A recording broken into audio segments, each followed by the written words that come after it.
이사야 45장 15절에서 17절. 내가 산들과 언덕들을 황폐하게 하며 그 모든 초목들을 마르게 하며 강들이 섬이 되게 하며 못들을 마르게 할 것이며 내가 맹인들을 그들이 알지 못하는 길로 이끌며 그들이 알지 못하는 지름길로 인도하며 암흑이 그 앞에서 광명이 되게 하며 굽은 데를 곱게 할 것이라. 내가 이 일을 행하여 그들을 버리지 아니하리니 조각한 우상을 의지하며 부어 만든 우상을 향하여 너희는 우리의 신이라 하는 자는 물리침을 받아 크게 수치를 당하리라. 오늘 말씀의 제목은 우상을 섬기면 수치를 당함입니다. 오늘은 이전 시간에 이어서 그동안 우리가 회개하기를 참으시면서 기다리시던 하나님께서 때가 되어 죄의 세력을 무너뜨리면서 적극적으로 구원 사역을 어떻게 하실지에 대해서 예언하는 말씀입니다. 19절에 보면 내가 산들과 언덕들을 황폐하게 하며 그 모든 초목들을 마르게 하며 강들이 섬이 되게 하며 못들을 마르게 할 것이다 그랬습니다. 산들과 언덕들을 황폐하게 한다는 것은 하나님께서 구원 사역을 완성하실 때가 차서 지금 친히 활동하시는 모습인데요. 불의가 가득한 이 열방 가운데에서 이제 하나님께서 공의를 나타내시는 그러한 모습입니다. 여기서 산과 언덕을 하나님의 백성들의 대적, 하나님과 그 백성을 대적하는 모든 악한 세력들을 가리키고 있습니다. 직접적으로는 바벨론을 비롯한 모든 열방의 원수들을 말하고 있고요. 궁극적으로는 하나님의 백성을 압제하는 모든 불의한 자들을 가리킵니다. 산과 같이 자기는 높다고 여기는 사람, 강이나 못같이 나는 가지고 있는 것이 많다고 하는 사람들은 다 잃어버린다는, 다 황폐해지고 잃게 된다는 그러한 말씀이에요. 복음이 예수 그리스도께서 죽기까지 하시면서 선포되었지만 받지 않으니 교만한 겁니다. 큰 산이니 작은 산이니 언덕이니 하며 자신이 높다는 것을 자랑하는 교만한 자들을 표현하고 있어요. 또 초목은 나는 살았다고 하는 자들을 말하고 있습니다. 그리고 강들과 못 역시 사람을 비유한 것인데요. 자기가 주는 줄로만 아는, 다시 말해서 자기가 된 줄로만 아는 자들을 말해요. 이렇게 자기 스스로 된 줄로 여기는 자는 복음을 받지 못하게 되므로 황폐해지고 말라버린다는 것입니다.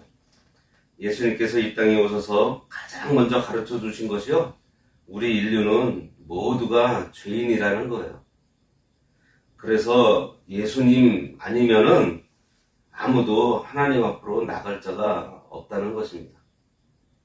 그래서 교만한 자의 완고한 마음을 깨트려서 나오게 하셨어요. 그러니 교만한 자세로 계속해서 버티고 있으면 복음을 결코 받을 수 없습니다.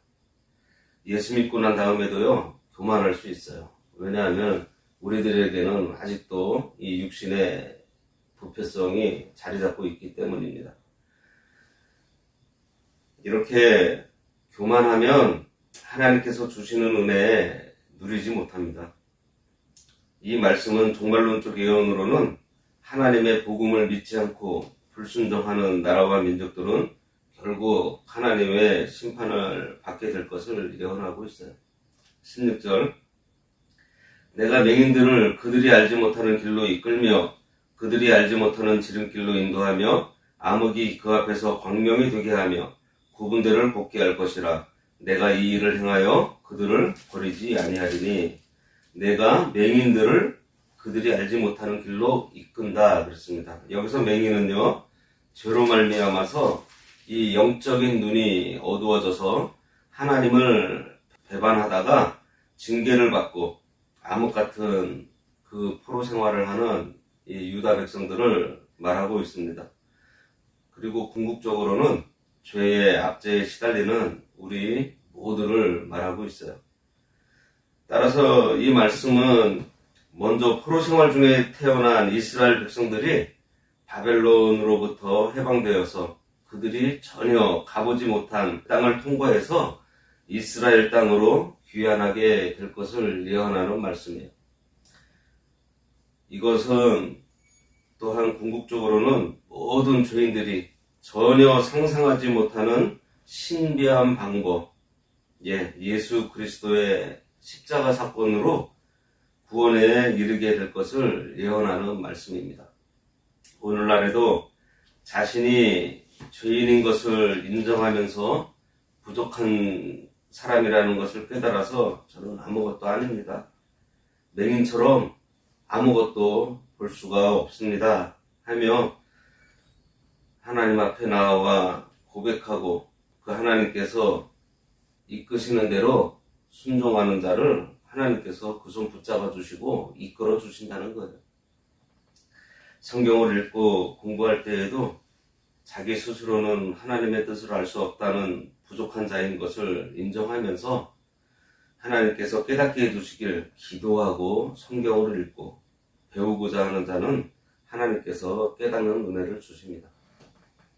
그런데 이만하면 됐지, 이쯤이면 됐어, 내가 몇십 년을 교회를 다녔는데 그것도 모를 것 같냐고 하면서 알 것은 내가 다 안다는 마음을 가진 그러한 사람은 설교를 들어도 은혜 받지 못하고 성경을 읽어도 깨닫지 못하니 찬송에 힘이 없어요. 그들이 알지 못하는 지름길로 인도한다 그랬습니다. 자신의 부족함을 아는 자를 인도하실 때 지름길로 인도해 주세요. 베드로도 주여 나를 떠나서서 나는 죄인이로소이다 라고 했을 때 큰 은혜를 받았습니다. 가는 중에 잡혀온 여자도 자기가 죽을 죄를 지었을 줄 알고 예수님 앞에 엎드러졌을 때 은혜 받았어요. 암흑이 그 앞에서 광명이 되게 하며 구분들을 곱게 할 것이라 내가 이 일을 행하여 그들을 버리지 아니하리라. 이것은 영적 암흑 세계에서 영적 광명의 세계로 인도해 주실 것을 가리킵니다. 자신이 죄인이고 용서받지 못하는 자인지 알지만 예수님께서 초청하시는 그 말씀을 듣고 긍휼을 구하며 하나님 앞에 나아가 하나님의 말씀대로 믿고 순종하는 사람은 하나님께서 절대 버리지 않고 반드시 광명한 생명의 길로 인도하시는데요, 지름길로 인도해 주신다는 거예요. 내게 괴로운 일이 있고 힘든 일이 있어야 주님께 평강을 구하게 되고 기도할 마음이 생깁니다.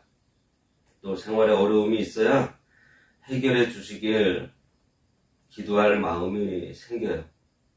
우리 앞에 어려움이 있을 때 우리가 기도하게 되고 하나님을 찾습니다.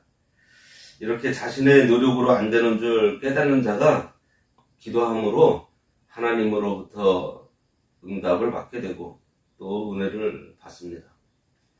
꼭 어려운 사람만이 아니에요. 육신적으로 이렇게 성공했다는 사람들도 겸손함으로 자신이 죄인이라는 것을 인정하면서 하나님의 은혜를 구하면 마찬가지로 은혜 주십니다.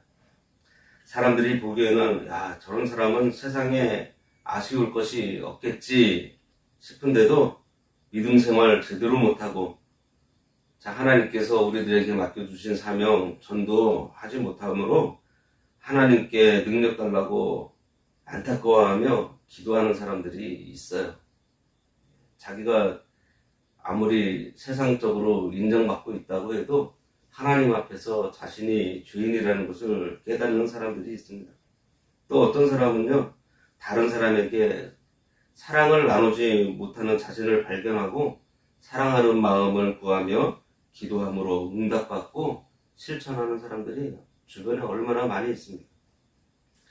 괴롭든지 행복하든지 하나님 앞에서 자신을 바로 발견하는 자들이 기도하게 되어 있습니다. 기도하지 않는 것이요, 교만한 거예요. 17절입니다. 조각한 우상을 의지하며 부어 만든 우상을 향하여 너희는 우리의 신이라 하는 자는 물리침을 받아 크게 수치를 당하리라. 조각한 우상 그리고 우리의 신이라 하는 자는 하나님의 백성을 대적하는 자들입니다. 역사적으로는 바벨론이고요. 궁극적으로는 성도들을 압박하고 있는 모든 세상 세력을 가리켜요. 이 말씀에서는 그들이 하나님의 심판을 피하지 못하는 이유를 분명하게 보여주는데요. 그 이유가 바로 우상 숭배예요. 우상 숭배는 하나님을 대적하는 가장 적극적인 범죄입니다. 보면 이상하게도 교만한 사람들이 우상을 섬겨요.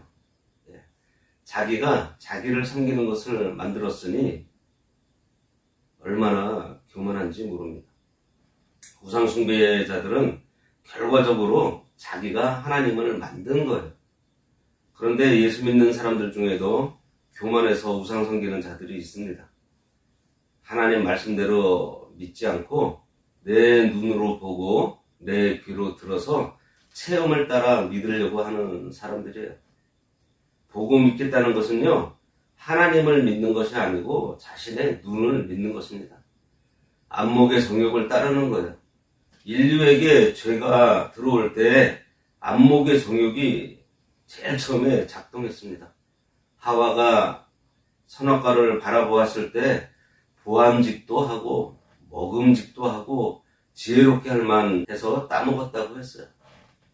하나님께서는 먹으면 정령 죽을 것이니 먹지 말라고 하셨는데 자기 판단으로 쳐다보니 보암직했던 것입니다. 그것이 바로 자기 눈을 믿고 자기 머리를 믿는 우상 숭배하는 거예요. 하나님의 말씀대로 믿고 말씀 따라서 순종하는 것이 참 온유이고요. 참 순종입니다. 겸손입니다. 고개 숙이고 허리를 굳게 굽혀가면서 나직하게 조용하게 말하는 것이 겸손이 아니에요. 순종이 겸손의 표입니다. 만왕의 왕이신 예수님께서 예루살렘에 입성하실 때 말을 타서야 할 텐데도 불구하고 나귀의 새끼를 타고 입성하신 것은 많은 사람들이 가까이 와서 누구든지 만나기 위한 거예요. 요즘 눈높이 얘기 많이 하잖아요. 그것은 또 하나님의 말씀을 이루어 순종하기 위한 것입니다. 하나님께서 스가랴 선지자에게 메시아가 나귀 새끼를 타고 입성하게 되리라고 예언하셨기 때문에 그 말씀대로 예수님께서 나귀를 타고 입성하신 거예요. 순종하신 겁니다. 빌립보서 2장에 보면 죽기까지 복종하신 주님의 마음을 가장 겸손한 마음이라고 했습니다. 그러니까 하나님 말씀대로 믿고 순종하는 것이 참 겸손이에요.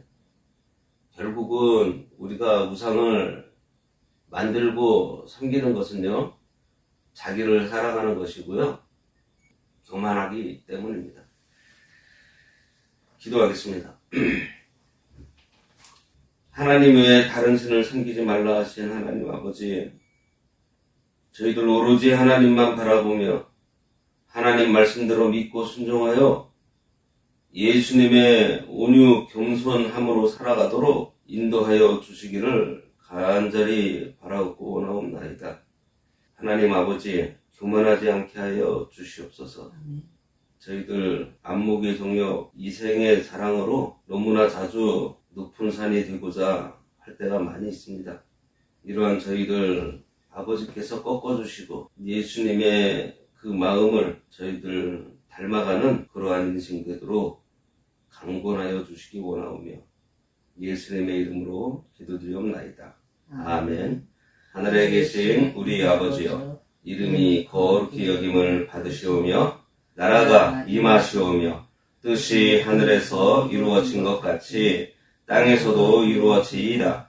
오늘날 우리에게 일용할 양식을 주옵시고 우리가 우리에게 죄 지은 자를 사하여 준 것 같이 우리 죄를 사하여 주옵시고 우리를 시험에 들게 하지 마옵시고 다만 악에서 구하옵소서. 대개 나라와 권세와 영광이 아버지께 영원히 있사옵나이다. 아멘.